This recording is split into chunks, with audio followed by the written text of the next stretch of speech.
Samudra. Flashback. Terdengar kabar dari posko utama hari ini ditemukan 3 mayat laki-laki yang bentuknya sudah tidak utuh lagi.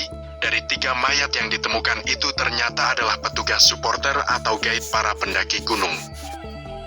Sampai kapan kejadian ini akan terus berlangsung? Kejam sekali pelakunya, kata Komandan Pos Jaga Utama, sambil menyiapkan peralatan penyelamatan yang akan dibawanya untuk membawa ketiga mayat yang ditemukan warga. Di bawah jurang, 12 orang relawan sudah bersiap untuk mengevakuasi para korban. Mereka pergi meninggalkan pos utama dengan perasaan penuh kesedihan. Kini pos itu dijaga oleh satu orang. Mereka terus berkomunikasi dengan teman-teman mereka yang berada di dasar jurang. Dramatis sekali adegan mengambil jasad mereka dari bawah jurang. Jasad itu sudah dimasukkan ke dalam 3 kantong mayat. Dengan menggunakan tali dan kabel seling baja, para petugas penyelamatan itu berusaha susah payah untuk bisa mengevakuasi korban. Mereka berusaha untuk bisa secepatnya mengambil jasad ketiga teman mereka. Untuk di Pulasara, hari ini adalah hari berkabung bagi mereka. Para petugas pemandu dan para porter, mereka kehilangan lagi 3 orang temannya, Bondan, Bimo, dan Jali. Sementara suasana pagi di Desa Walet nampak cerah. Matahari beranjak makin tinggi. Warga desa masih nampak sepi. Maklum baru pukul 7 pagi. Sesosok laki-laki berjalan di atas pematang sawah, seorang diri. Sawah baru 1 minggu lalu, usai ditanami padi. Nampak sosok laki-laki berjalan menuju ke arah desa itu. Dialah seorang santri pondok pesantren ternama di kota Cirebon, yang baru tiba di desanya, Desa Walet. Namanya Imam Samudra. Ia diutus oleh gurunya untuk datang ke Desa Walet. Pihak pesantren mendapat kabar dari beberapa warga yang mengadu, memberitahukan bahwa di Desa Walet sedang dilanda teror. Dengan adanya kejadian pembunuhan berantai secara misterius. Konon pelakunya adalah makhluk wanita bercadar ungu. Sudah terjadi beberapa kali, selama 1 bulan ini, banyak orang yang meninggal karena dibunuh dengan sadis, entah karena hal apa tidak jelas. Konon korbannya selalu laki-laki muda. Imam Samudra hari ini akan menemui Pak Lurah untuk mengkonfirmasi apakah benar di desa ini sedang dilanda musibah teror pembunuhan. Warga desa yang berpapasan dengannya langsung menyalaminya. Bagi mereka yang mengenalnya, "Assalamualaikum Mas Imam, kapan datang?" Sapa seorang wanita berwajah cukup cantik, yang berpapasan di jalan gang desa menuju rumah Pak Lurah. "Waalaikumsalam, oh ya, datang semalam, di..." Imam Samudra lupa nama siapakah dia, tapi sepertinya pernah bertemu dahulu pada waktu yang cukup lama saat masih anak-anak. Tapi wanita itu sepertinya masih mengenal dirinya.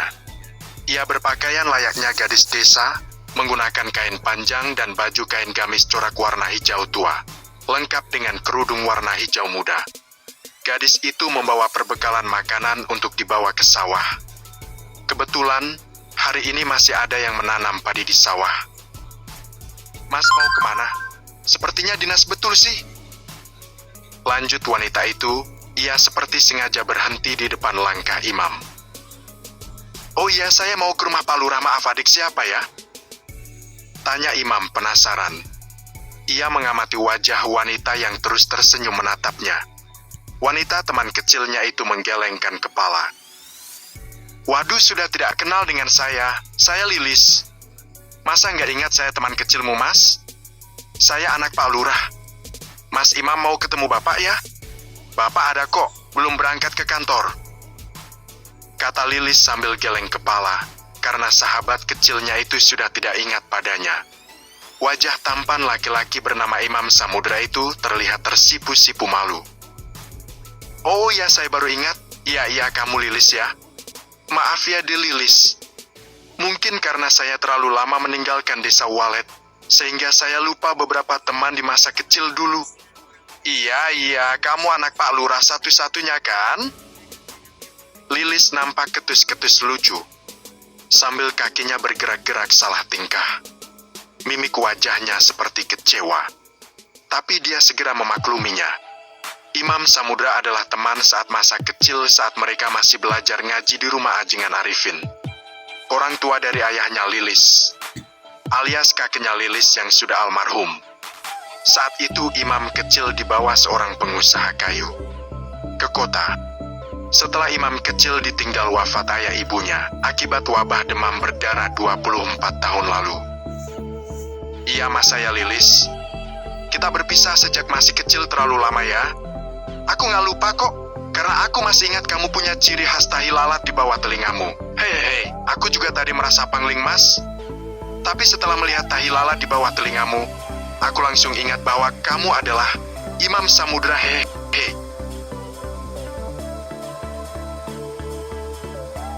Wanita cantik itu menyodorkan tangannya mengajak bersalaman kepada Imam.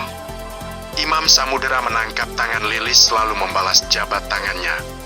Entah kenapa, perasaan Lilis berubah seperti ada aliran rasa dari tangan Imam itu mengalir ke aliran pikirannya.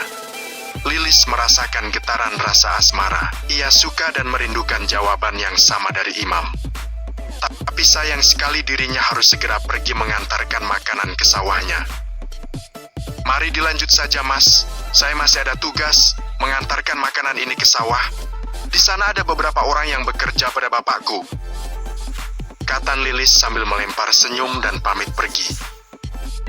Oh iya, silakan saya akan ke rumahmu, ingin ketemu dengan Pak Kades. Lilis berlanjut mengantarkan makanannya untuk diantarkan sarapan para pekerja sawah. Para pekerja yang bekerja di sawah miliknya, mereka pun berpisah. Wanita cantik anak tunggal Pak Lurah melanjutkan langkahnya menuju keluar gang arah ke sawah. Sementara Imam Samudra menelusuri jalan gang desa itu, di mana di kanan kiri jalan gang itu dipagari dengan tanaman pagar hidup. Berderet rapi rumah warga, bangunannya banyak yang sudah modern. Bentuk dan gaya bangunannya biasanya menandakan kemampuan dengan tingkat ekonomi mereka masing-masing. Di antara mereka, ada yang sedang sibuk mempersiapkan anak-anaknya berangkat sekolah. Ada yang siap-siap berangkat ke kantor atau tempat usaha mereka masing-masing. Layaknya seorang santri, Imam memakai pakaian kemeja putih, kopiah hitam dan sarung batik corak batik plerit. Ia melanjutkan langkahnya, mantap menuju rumah Pak Kades. Di sepanjang jalan gang desa, senyum sapa. Sapaan salam dari teman-teman kecilnya terus berdatangan, dengan mencegatnya di jalan. Perilaku ramah tamah khas warga desa masih terjaga dan terbina dengan baik di desa Walet ini. Senyum sapa antara warga begitu terasa sangat mendamaikan hatinya. Sesampainya di rumah Pak Kades, Imam berdiri di depan pintu mengetuk pintu rumah Pak Lurah. Rumah berdinding bangunan tembok batako, terlihat masih belum dibalut semen. Masih asli bentuk batako, rumah sangat sederhana. Pekarangannya cukup luas ditumbuhi, rumput lembut terlihat terawat, ada beberapa tanaman hias dengan bunga tambah bunga kertas ditanam langsung di tanah. Ada pohon jambu air sedang lebat buahnya. Pohon mangga sedang berbunga. Tanaman pagar hidup di sekeliling pekarangan, termasuk di tepi jalan gang desa. Pak Kades menyambutnya dengan sangat ramah dan sumringah. Kemudian membawanya di sebuah ruang tamu sangat sederhana. Isi rumah Pak Kades ini terkesan sangat sederhana. Terdiri dari bangku panjang terbuat dari kayu jati. Lalu ada satu set meja kursi terbuat dari bambu, bentuknya unik ditempatkan dan ditata tengah ruangan. Alhamdulillah akhirnya Mas Imam akhirnya datang juga. Silakan duduk, Mas Imam Samudra. Tapi maaf tempatnya gak bagus seperti di rumah Mas Imam. Hei. Oh ya, tadi saat di jalan papasan dengan Lilis kan? Alhamdulillah kalian sekarang sudah bisa bertemu di saat dewasa. Waktu bocah dulu. Lilis anak yang paling kecil dari anak lain, badannya memang tak bisa besar. Lilis cuma menang tingginya beda ke 175. Iya pak, soal rumah gak ada bedanya pak. Hei, oh ya tadi juga etemu Lilis. Saya sampai pangling lupa. Udah pada gede semua. Imam menjawab bahasa basa-basi Pak Lurah dengan gaya bahasa luwes dan sopan. Oh ya, Pak, maaf saya berniat ketemu Bapak. Sekaligus silaturahmi, juga ada yang ingin saya tanyakan. Apa betul di desa ini, maaf terutama di Walet Kidul ada kejadian? Katanya ada teror dari makhluk estro? Pak Kades nampak terdiam sesaat lalu ia menarik napas dalam-dalam. Sepertinya ia sedang menanggung masalah berat. Karena dia dianggap tidak mampu melindungi warganya. Apalagi para oposisi desa, orang-orang yang tidak sepaham dengan program kebijakan desa. Selalu mengkritik keras, sehingga banyak orang memprotesnya kebijakan-kebijakannya. Benar anak mas, desa ini sedang dalam keadaan tidak aman saat malam hari, terutama para lelaki desa ini. Karena sasaran hantu wanita bercadar ungu itu selalu menyasar pada laki-laki. Pak Lurah, kapan kejadian terjadi terakhirnya?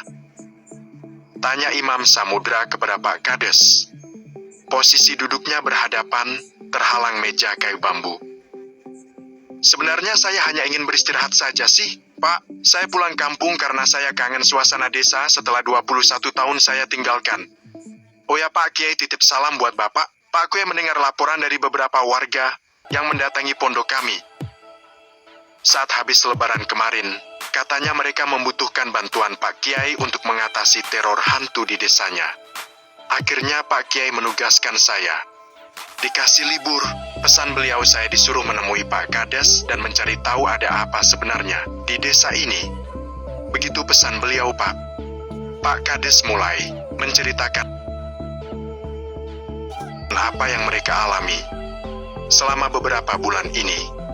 Sudah ada 5 orang mati terbunuh sia-sia mereka warga desanya yang bekerja sebagai porter dan guide pemandu para pendaki Gunung Ciremai.